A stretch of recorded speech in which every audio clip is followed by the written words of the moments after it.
इतिहास रहा है।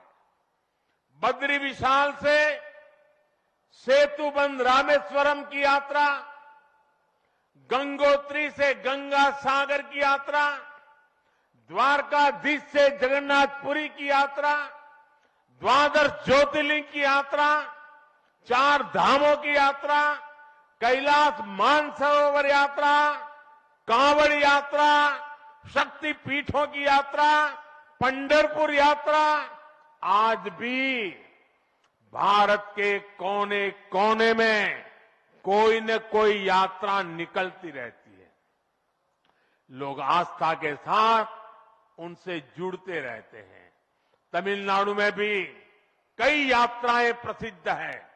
शिवस्थल पाद यात्रिरई, मुरुगनंकु कावड़ी यात्रिरई, वैष्णव तिरुपति यात्रिरई, अस्मन तिरुत्तल यात्रिरई, केरला में सबरीमाला यात्रा हो, आंध्र तेलंगाना में मेदाराम में समक्का और सरक्का की यात्रा हो, नागोबा यात्रा, इनमें लाखों की संख्या में श्रद्धालु जुड़ते हैं।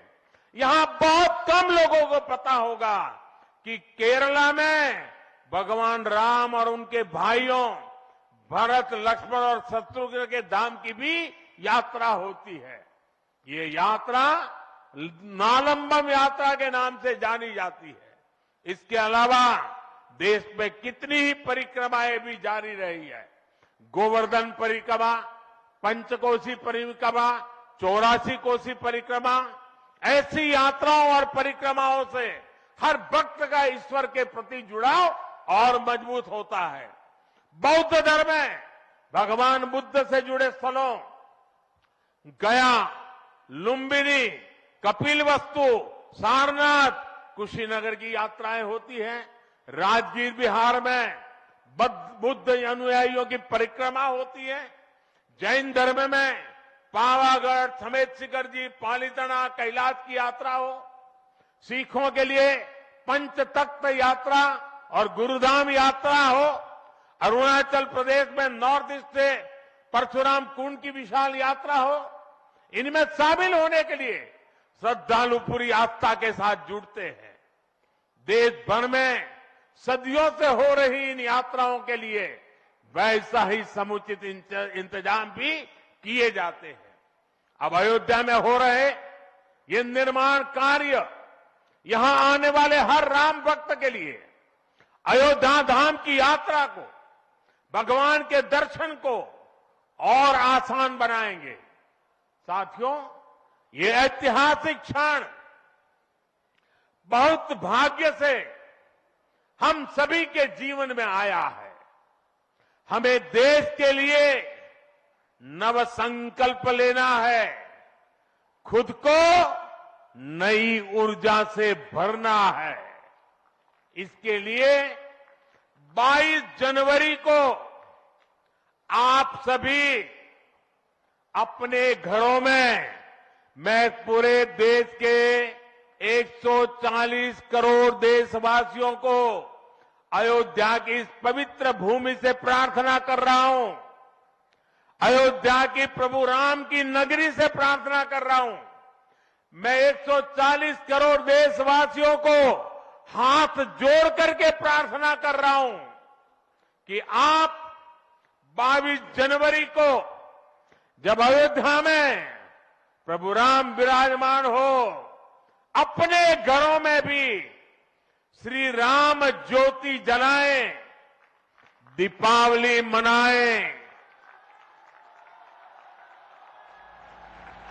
22 जनवरी की शाम पूरे हिंदुस्तान में जगमग जगमग होनी चाहिए। लेकिन साथ ही मेरे सभी देशवासियों से एक करबद्ध प्रार्थना और भी है। हर किसी की इच्छा है कि 22 जनवरी को होने वाले आयोजन का साक्षी बनने के लिए वो स्वयं अयोध्या आए। लेकिन आप भी जानते हैं कि हर किसी का आना संभव नहीं है। अयोध्या में सबका पहुंचना बहुत मुश्किल है। और इसलिए सभी राम भक्तों को, देश भर के राम भक्तों को, उत्तर प्रदेश के विशेष करके राम भक्तों को मेरा हाथ जोड़ करके प्रणाम के साथ प्रार्थना है, मेरा आग्रह है कि 22 जनवरी को एक बार विधि पूर्वक कार्यक्रम हो जाने के बाद 23 तारीख के बाद अपनी सुविधा के अनुसार वो अयोध्या आए। अयोध्या आने का मन 22 तारीख को न बनाए। प्रभु राम जी को तकलीफ हो, ऐसा हम भक्त कभी कर नहीं सकते हैं। प्रभु राम जी पधार रहे हैं तो हम भी कुछ दिन इंतजार करें। 550 साल इंतजार किया है, कुछ दिन और इंतजार कीजिए। और इसलिए सुरक्षा के लिहाज से, व्यवस्था के लिहाज से मेरी आप सबसे बार बार प्रार्थना है कि कृपा करके, क्योंकि आप प्रभु राम के दर्शन, अयोध्या का नव्य भव्य दिव्य मंदिर आने वाली सदियों तक दर्शन के लिए उपलब्ध है।